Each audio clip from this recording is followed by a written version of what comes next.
At first glance, Alone in the Dark, 1982, looks like just another early 80-second slasher, low lighting, loud screams, and killers loose in suburbia.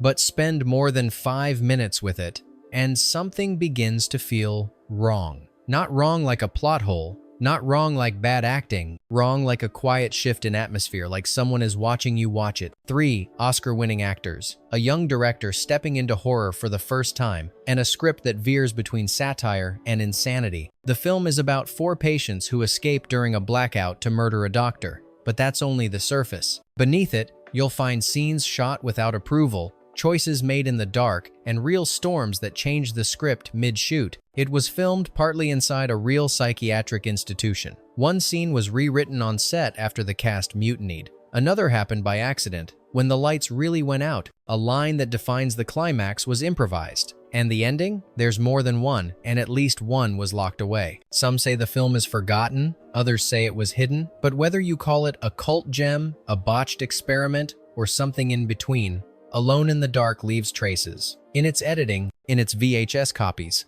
and, allegedly, in the dreams of at least one actor who won't speak about it anymore. It was never about the escape. It was about what followed. These are 20 weird facts you didn't know about. Alone in the Dark, 1982. Fact 1. The opening dream wasn't in the script and no one could agree what it meant. Alone in the Dark begins not with clarity, but with confusion. The first image isn't grounded in logic or plot. It's a surreal, dreamlike vision of Donald Pleasance being stalked and gunned down by his own patients. It's disorienting, strange, and even by horror standards, jarring. That's because the scene wasn't written, it was invented fast. Director Jack Sholder felt the original opening lacked tension. With barely a day's notice, he replaced it with this bizarre, disconnected nightmare. Set pieces were scavenged from other productions. Some say the walls were left over from Altered States. Others claim they came from a commercial shoot next door. No one's sure. Pleasance didn't object. He showed up, memorized no lines, and let the atmosphere carry the scene. The cinematographer later confessed they didn't understand what they were filming. "We just made it look like a mental breakdown," he said. "It didn't need logic." The sequence has since been picked apart by critics and film scholars, with theories ranging from metaphor for systemic madness to artful panic. But the truth is simpler and maybe more disturbing. It wasn't designed to make sense. It was designed to feel like losing control, and it set the tone for a film that would never ask for permission or give any comfort. Fact 2. They shot inside a real mental hospital and crossed a line. Haven, the asylum in the film, feels wrong from the first frame. Not because of the actors, not because of the lighting, because of the building itself. That's because it was real. The production secured permission to film inside an operational psychiatric hospital in upstate New York. The agreement was simple. Stick to an unused wing, don't disturb staff, and absolutely no contact with patients. But rules don't hold up well under chaos. Multiple reports from the time claim that actors in costume, in character, were spotted walking through common areas. Jack Palance allegedly refused to break role, muttering under his breath and pacing like a caged animal. A nurse later described the experience as traumatic for some of our patients, adding that it felt like they were filming a zoo. New lines swiftly distanced themselves from the location. The hospital was never named in the credits, and to this day, no official statements have clarified what exactly went wrong. In a film about boundaries breaking down, it's unsettling to realize the first ones shattered weren't narrative. They were ethical. Fact 3. The blackout scene was inspired by a real disaster and nearly became one itself. In the film, the power outage is the moment everything slips. The patients escape, the lights go out, and the rules of the world collapse. But the idea wasn't fiction, and the execution came dangerously close to becoming a real emergency. Screenwriter Earl Ghaffari based the blackout on the infamous 1977 New York City outage, which led to riots, looting, and chaos. The intention was clear: use a real, collective trauma as the emotional trigger for cinematic horror. But during the filming of the sequence, something eerie happened. A transformer blew nearby, knocking out power to part of the set for real. Lights died mid-take. Alarms failed. Crew members scrambled with flashlights and portable rigs. For 10 minutes, no one knew what was happening. Rather than stop, Sholder kept rolling. They lit scenes with vehicle headlights, emergency lanterns, even cigarette lighters. The result was chaotic, raw, and uneven, but undeniably real. Those shaky, low-lit shots? They weren't art, they were damage control. It's one of the few moments in horror where the film didn't simulate collapse, it captured it as it happened. Fact 4. The first actor cast as Dr. Potter vanished without a word and was never named again. Before Dwight Schultz stepped into the role of Dr. Dan Potter, the measured, unassuming psychiatrist at the center of the story, the production had already cast someone else. The unnamed actor had signed on, gone through wardrobe fittings, and even sat for promotional photographs. Then, without notice, he disappeared. Not declined the role, not pulled out over creative differences. He quite literally vanished. Calls weren't returned. The agency had no explanation. Hotel reservations went unused. By the third day of silence, the production had no choice but to recast fast. Dwight Schultz, at the time an unknown stage performer, was brought in under pressure and with barely any time to prepare. Ironically, that sense of disorientation and instability fed perfectly into his performance. His Dan Potter wasn't in control, and that made him believable. Years later, a production assistant would say, "It felt like the film was haunted before the cameras even rolled." To this day, the original actor's name has never been revealed in any official material. It's as if he was erased or chose to vanish into the dark the film would go on to explore. Fact 5. Donald Pleasance played Dr. Bane like a prophet and refused to explain why. In most horror films, the authority figure at the asylum is cold, precise, clinical.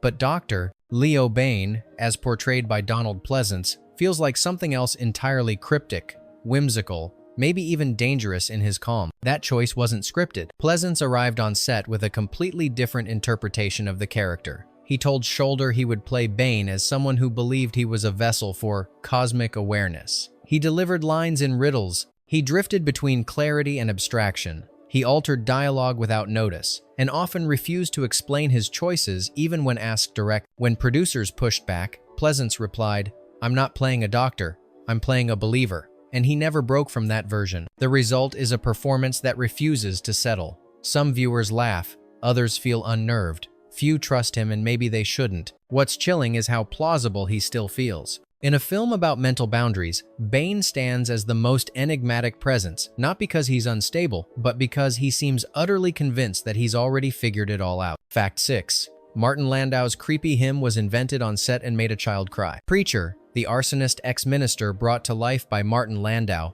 hums a melody throughout the film, low, strange, and unfamiliar. It's a small detail that lingers far longer than expected. The hymn wasn't part of the score. It wasn't written by the composer. It wasn't even mentioned in the script. Landau made it up, on set, in character. He said it came to him while standing in a dark corner between takes. No one asked him to include it. No one rehearsed it. He simply began humming and never explained what it meant. One afternoon, a crew member's young daughter visited the set. She heard the hymn through a cracked door, saw Landau in full costume, and screamed uncontrollably. She had to be removed. She wouldn't come back. She thought she saw something real, one grip remembered. Landau didn't apologize. He didn't break character. "Preacher doesn't know how to comfort," he reportedly said. The hymn was never recorded separately. It's only there barely audible under moments of firelight and silence. And once you've heard it, you'll know why that little girl never forgot it. Fact 7. The blackout scene was hijacked by a real storm, and the cameras kept rolling. The moment when the asylum plunges into darkness is one of the most chilling scenes in Alone in the Dark. Lights flicker, alarms fail, and panic spreads like electricity in the air. But what most viewers don't know is that part of what they're seeing wasn't staged. It was weather. Just as the crew began shooting the blackout sequence, a thunderstorm swept across the region. Winds slammed against the building. A real transformer exploded blocks away, cutting power to nearby streets. Some of that chaos bled into the production. Rather than shut down, director Jack Sholder told his team to keep filming, even with only emergency generators and headlights to work with. Scenes were lit with flashlights. Shadows stretched unpredictably. Rain leaked onto the soundstage. The actors stayed in character, barely able to see each other. One cameraman later said, "We weren't sure what we were capturing, but it felt like we had to." When audiences watch that scene, they feel a sense of unease that's hard to explain. That's because it wasn't crafted. It was captured during a moment when the world outside the frame refused to wait. Fact 8. Jack Palance cut 2 kill scenes because his character wasn't a monster. Hawks is different. Among the 4 escapees, he doesn't rant. He doesn't laugh. He waits, watches, and when he acts, it's with precision. That stillness wasn't in the script. It came from Jack Palance himself. Two graphic kill scenes were originally written for Hawks, one involving an orderly, another during a home invasion. Palance refused both. He read the pages, looked at Sholder, and said, "This man doesn't kill for fun, he kills for balance." The producers weren't happy, they worried about losing blood. But Palance stood firm. If he's just another psycho, the whole story collapses. So the scenes were removed. What remained was a character who unnerves not through violence, but through restraint. Viewers never see him lash out without purpose, and that's what makes him terrifying. He isn't chaotic, he's calculating. In a film full of madness, Hawks is the one character who understands exactly what he's doing and does it anyway. Fact 9. The story mirrors a real asylum escape, but the studio scrubbed the connection. The idea of a power outage enabling dangerous psychiatric patients to escape sounds like pure genre invention. But just 3 years before the film's release, something eerily similar happened, and not far from where the movie was made. In 1979, a blackout at a New Jersey facility led to a security breakdown. 4 high-risk patients escaped. 2 staffers were killed. The event was all over regional news and deeply controversial. Writer Earl Ghaffari was reportedly already working on Alone in the Dark when the incident occurred. Several early drafts echoed the real-life case, perhaps too closely. One line in particular, "They forgot the locks," was reportedly lifted directly from a press conference, quote, by one of the actual escapees. When New Line realized how close the script veered toward reality, legal counsel advised them to sanitize the connection. References were rewritten, character names were changed, but the bones of the incident remain. The film never acknowledges its inspiration, but the timing is impossible to ignore, and the discomfort it leaves might not be fictional at all. Some horrors don't come from the imagination, they come from the news edited just enough to pass for fiction. Fact 10. The house became the main set because the town turned on the film. The Potter residence, where much of the film's second act unfolds, wasn't meant to dominate the screen time. Originally, Alone in the Dark was scripted as a more expansive thriller, with scenes taking place across multiple town locations. But real life had other plans. Soon after exterior filming began, local residents voiced complaints. Some objected to the portrayal of mental illness. Others simply didn't want a horror film shot in their neighborhood. One city official, under pressure, revoked filming permits. A diner owner refused to serve crew. Locations disappeared overnight. Faced with losing time and momentum, the production made a drastic pivot: keep the remaining action inside the house. Set designers scrambled to repurpose the interiors, creating visual variation from the same 4 walls. Lighting rigs were reconfigured, blocking was rewritten, the house became a cage, and in doing so, the narrative became tighter, meaner, more claustrophobic. The characters couldn't escape, and neither could the crew. Sometimes limitations aren't obstacles, they're creative accelerant. What could have flattened the film instead gave it its heartbeat, one that sounds like desperation against plaster walls. Fact 11. A lightning strobe jump scare was born from a throwaway joke. There's a moment late in the second act where a bolt of lightning illuminates the face of Preacher, staring through a window in dead silence. It's a single-frame scare, brief, brutal, unforgettable, and it started as a lunch break joke. During downtime, a boom operator quipped, "Wouldn't it be creepy if Landau just popped up like a ghost painting?" Jack Sholder paused, turned, and said, "We're shooting that. No storyboards, no prep, just a handheld strobe, a glass window, and Landau holding perfectly still in makeup for over 10 minutes while the lighting was dialed in. One take, no dialogue." The result was one of the most effective scares in the entire film, not because it was loud, but because it was still, almost inhuman. The crew didn't realize how well it worked until test audiences physically recoiled. It wasn't in the script, it wasn't planned, but it's exactly the kind of moment that defines Alone in the Dark, born out of nothing, and impossible to forget. Fact 12.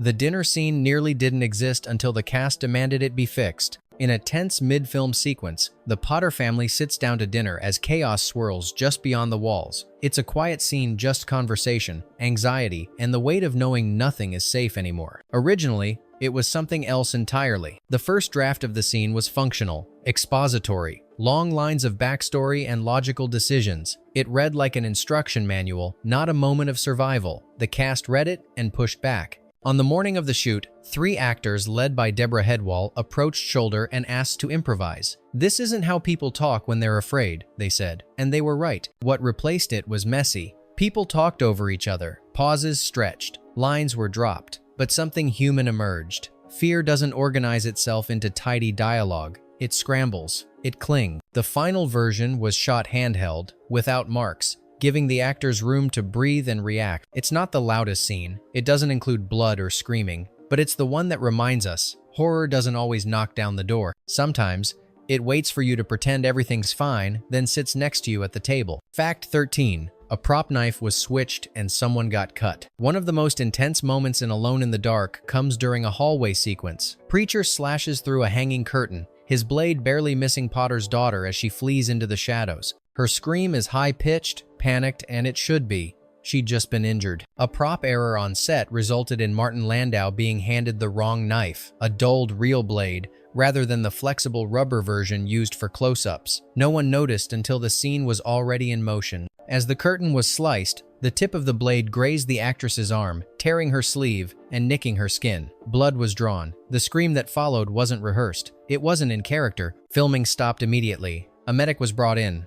Landau, still in makeup, remained still. He reportedly whispered, "I didn't feel it happen. That's worse." The injury wasn't serious, but the take was so raw, so authentic, that Sholder decided to use it. What made the scene unforgettable wasn't just the framing, it was the unintended collision between fiction and danger and how close the film came to actually crossing a line.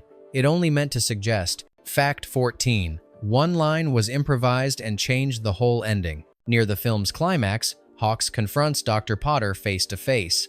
There's a pause, then a single sentence.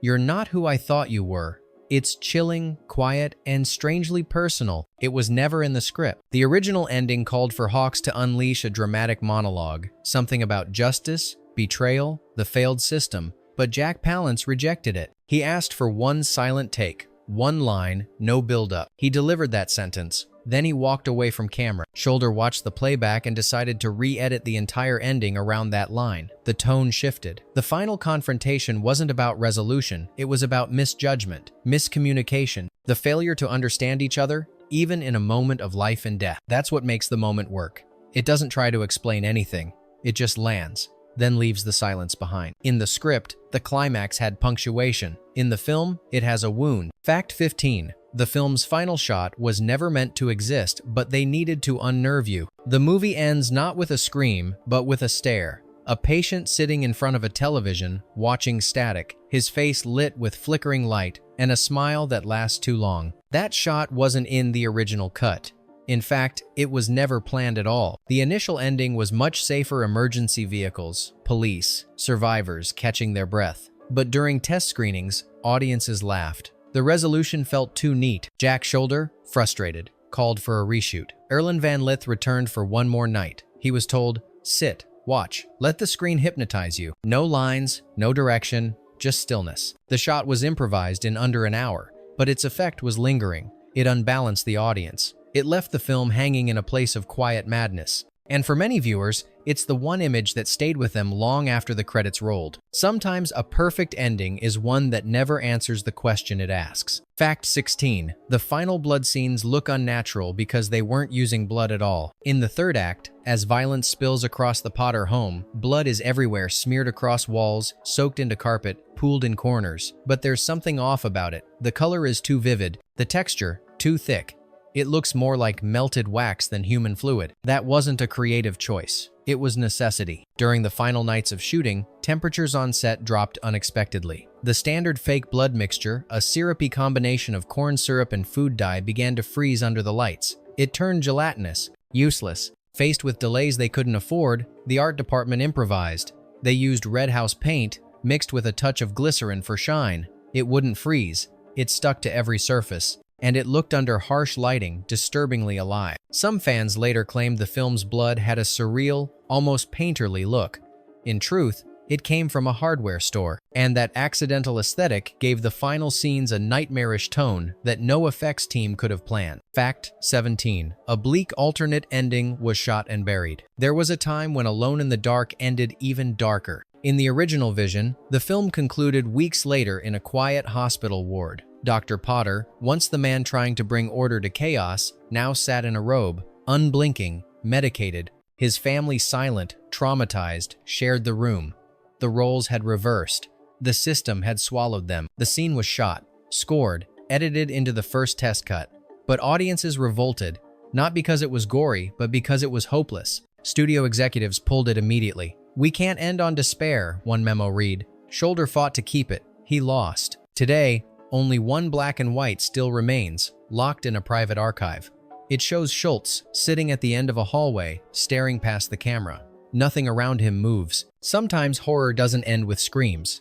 Sometimes it ends with quiet, and that's worse. Fact 18. The credits roll to happy music on purpose. By the time the credits begin, Alone in the Dark has delivered home invasion, madness, and moral collapse. So why does the closing theme sound like it belongs in a game show? Because that was the point. Composer Renato Serio was instructed quite literally to write something upbeat. When he asked for reference, the producers played him a loop from The Price is Right. They wanted the audience to feel whiplash, to be unsure whether the horror had ended or was still playing in disguise. The music was composed in under 2 days. It's light, catchy, entirely at odds with what came before, and that contradiction was deliberate. Critics called it tonally offensive. Fans called it sublime irony. But no one called it forgettable. In a film that constantly blurs the line between sanity and delusion, the final insult is musical, a smile you weren't ready for and can't quite trust. Fact 19. The studio didn't promote the film because it didn't know what it had.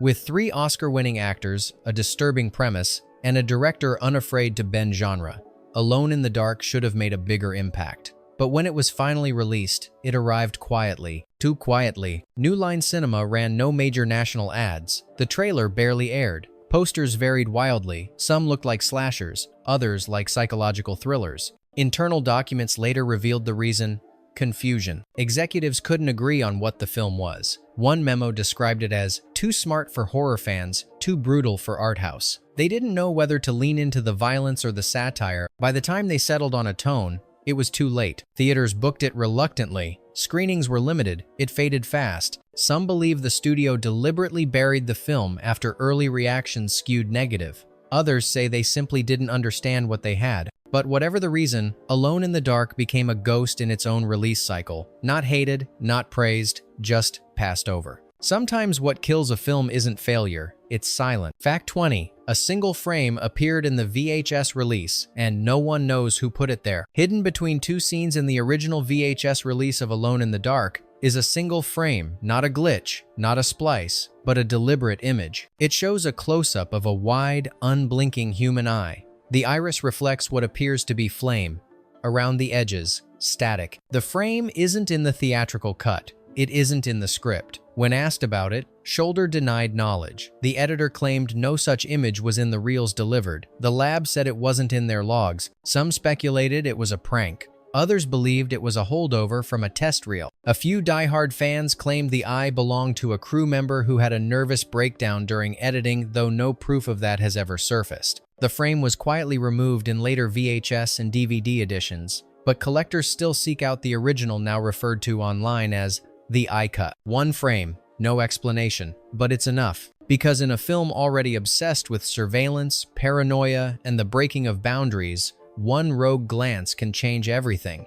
Bonus fact: one actor claimed the role followed him and wouldn't let go. Years after Alone in the Dark faded from theaters, one cast member quietly stopped speaking about the film. He declined interviews, skipped anniversary screenings. When asked, he'd smile politely and change the subject. Only once, in an off-the-record conversation with a journalist, did he offer something more. He said the role, the character he played, didn't leave with the production. It lingered. Not as obsession, not as trauma, as presence. He described moments alone in rooms where something shifted in the air, dreams that weren't his, thoughts that didn't feel like his voice, always silent, always waiting, but unmistakably there. He didn't believe in possession. He didn't claim to be unstable. He just refused to reopen that door. I brought him to life, he said. Now I don't want to invite him back. There was no scandal, no incident on set, no breakdown, just absence. When the Blu-ray commentary was recorded, his name was listed, his mic was prepped, but he never showed up, and no one else mentioned why. Some films leave behind a story, others leave behind silence. Alone in the Dark never screamed to be remembered, and maybe that's why it lingers. A missing frame, a role no one wants to revisit, a final shot that dares you to look away and makes you wonder who's looking back. So tell us, which fact blurred the line too far, and which film should we pull out of the shadows next? Because sometimes, the scariest movies aren't the ones you remember. They're the ones that remember you.